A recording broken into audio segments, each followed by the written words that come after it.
Dear Antonio, Monsieur le Conseiller Fédéral, dear President Leumer, dear Jean-Pierre, dear Mariana, dear fellow Academies, dear Academy fellows, guests and friends. It's a real pleasure and also an honor to be here this evening and to celebrate with you the 25th anniversary of ALLEA, the European Academy umbrella for national science academies. 25 amazing and exciting years where Europe and science changed tremendously, but where science and Europe were also challenged deeply, and ALLEA was a witness but also a key actor of that remarkable period, and in many ways also part of these transformations. I full-heartedly want to share the many congratulation messages, Antonio, which you received from Carlos Moedas, from Marisa Gabriel, from my predecessor and friend Robert Jan Smits, but also from Rolf Feuer, the chair of the Science Advisory Mechanism, and from Jean-Pierre. As you know, or as many of you I think know, I've been Director General for Research now for a little bit more than a year, and I have met and visited several of you. But although I have worked with Philippe Busquin as Research Commissioner, I don't think I can claim that I'm a specialist of the world of science academies. So if you allow, I would like to give you more my personal and probably incomplete view on what I have seen, learned, and learned to appreciate about ALLEA. Dear Antonio, as Director General of RTD, you have been one of my very first guests, and I could witness firsthand how engaged you and ALLEA are in discussions about research in Europe, and indeed about our framework program for research and innovation. ALLEA has, ever since it was established, continuously provided useful, precious advice and guidance to the European Commission. I mean, some call it lobbying, but very useful advice on the different framework programs and on the European research area. In just a couple of minutes, Mariana, you will be awarded the Madame de Stael Prize. Mariana is our champion for mission-oriented research. But in fact, ALLEA, Antonio, you didn't highlight it enough. You were one of the very early supporters of the ideas of missions in a statement devised together with several organizations entitled Living Together, Missions for Shaping the Future. Well, European research ministers and members of the European Parliament have heard you and Mariana, and we will indeed now have EU research missions in 5 areas under Horizon Europe: climate adaptation, clean cities, clean oceans, healthy soil, and cancer. So I'm also very much looking forward, and I would like to thank you both for this very precious advice. In the same way that science needs to be conducted comprehensively and thoroughly, it also must be communicated to the public and policymakers. And I must say I'm particularly grateful and impressed by the commitment of ALLEA and its fantastic work in support of the scientific advice mechanism. I'm only hosting it and supporting Rolf, Nicole, and our chief scientific advisors in the SAM. And as consortium member of SAPEA, your fellows have provided extremely precious scientific advice. And you know that for the Commission, science-based and evidence-based policymaking is absolutely essential. We need to ensure that European initiatives are best established, and the work you are doing with SAM very much helps that process. I must say I'm also particularly glad, Nicole, to see that there will be tomorrow a SAPEA session on microplastics, your latest contribution to the SAM work, which was, I think, here particularly remarkable. And microplastics are really a science subject which is illustrative of the need to reconcile science with citizens, because the concerns and expectations of citizens are high, but the knowledge gaps are probably even higher. and science really needs to mobilize itself to help us get it right on plastics and on microplastics. Within the consortium, the SAPER consortium, ALLEA also leads on communication activities, and clearly you have recognized the importance of not only doing and reviewing science, but also really engaging with the public. I must say, I cannot think for all of us in the room this evening of anything more important than engaging better and more with our citizens, with pupils, students, but citizens across all ages, because our citizens today increasingly do not understand science anymore. You know it better than me. They don't always value it, but more problematic, they increasingly start to fear progress and science. And that is a development which is particularly problematic because this in turn also limits the capacity of our societies to invest in science and create the political space for disruptive science and innovation. So I think we need all of us to continue to engage with our citizens and bring them on board, that they see that we carry out the science which our societies need and that they can understand how we work on science with and for them. And your engagement with citizens in ALLEA is, as said, quite striking. And I would really encourage this to continue very much. The Madame de Stael Prize is, I think, a very remarkable illustration of that. And Marianne, I'm sure we will use your prize today, and ALLEA will use your prize today to communicate mission-driven research, because that's, I think, one of the most effective ways to connect back to citizens. And I will not say much on the prize itself. President Profumo, you will speak about the prize in a moment. But what you said, Antonio, on European identity is indeed one of the remarkable features of your work and of the Madame de Stael Prize. The first one was awarded in 2014 by a politician, and not just any politician, but the President of the Commission, Emmanuel Barroso, awarded Luisa Passerini to you in 2014. And a year later, Carlos Moedas awarded the prize to Dame Helen Wallace, a political scientist of the Royal Society. And not only that, but she was also one of my professors and mentors at the College of Europe. And indeed, I can very well understand how Helen was selected and chosen for that prize.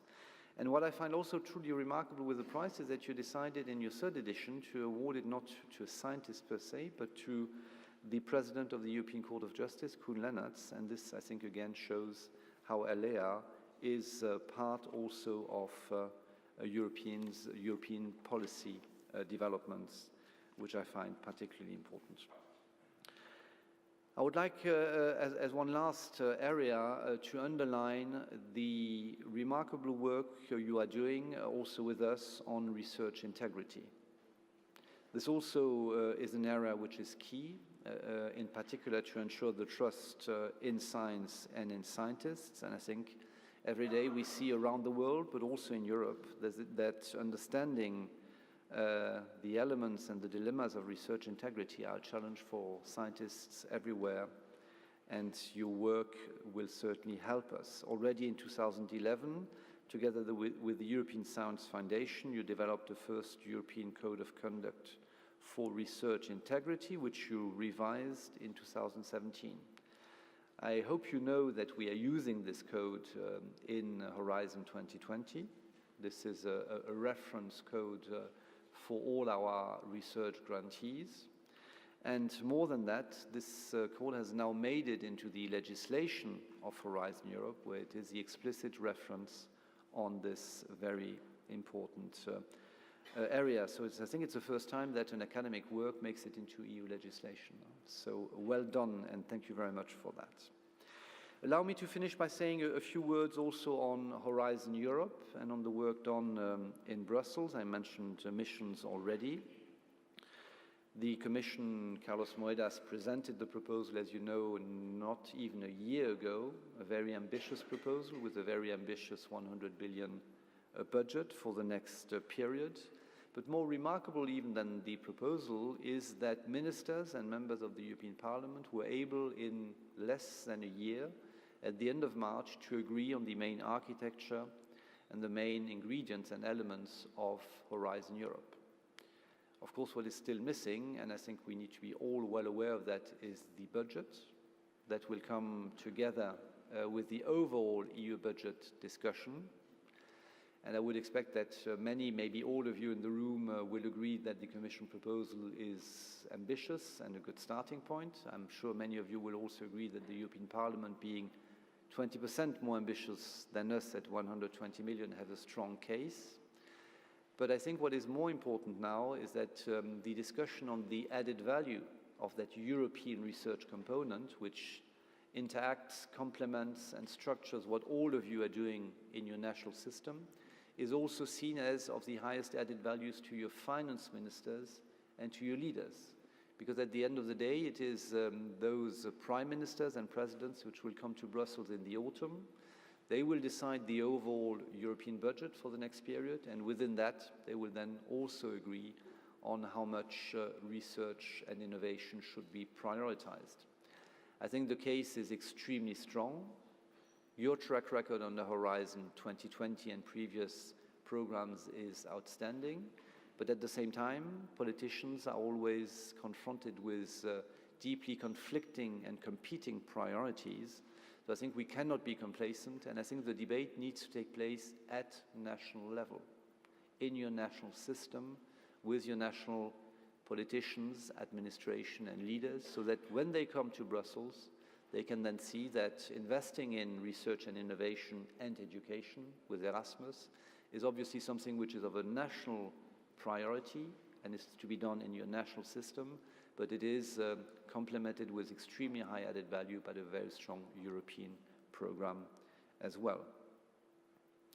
So Horizon Europe, Pascal Lamy told me when I started a year ago, I'm not sure I completely listened to him at the outset, that it's evolution, not revolution. For a little while, I insisted that it was more revolution than evolution, and then I've quickly realized that this was not a very good idea, and that the scientific world also likes a little bit of continuity.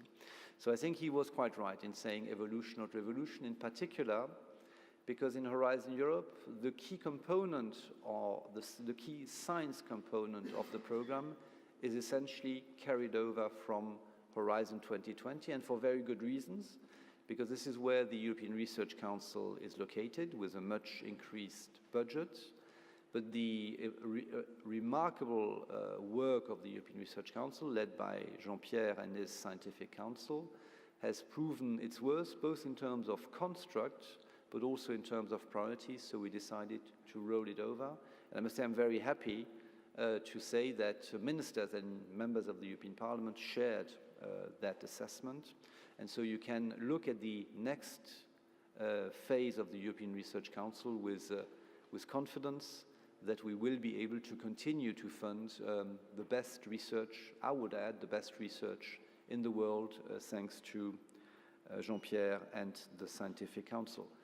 Similarly, for the Marie Skłodowska-Curie fellowships, we are also rolling them over, and largely also for infrastructure. I mean, there are, however, many very important developments and changes. I'm not going to say much on missions, Mariana, because I'm sure you will also, to an extent, cover Horizon Europe. But missions in Horizon Europe are going to be a particularly powerful way of connecting our citizens to research, in the sense that we will, in the 5 areas which I noted earlier, we will work with mission boards to be appointed shortly. Expressions of interests, by the way, are still open. With these mission boards, we will not look just at the research which is relevant, but before looking at the research, we will try, in broad consultation and consultation in Europe, to identify what exactly we want the missions to deliver. It's about delivery. It's about delivery for citizens. It's about delivery in society. A professor in Leiden, when I recently visited, and we were discussing health research and the cancer mission, told me, you're right, this is not about research per se, because I must admit, none of my scientific publications ever cured a patient. It was a drug, it was equipment, it was a doctor, it was a hospital, it was a health system.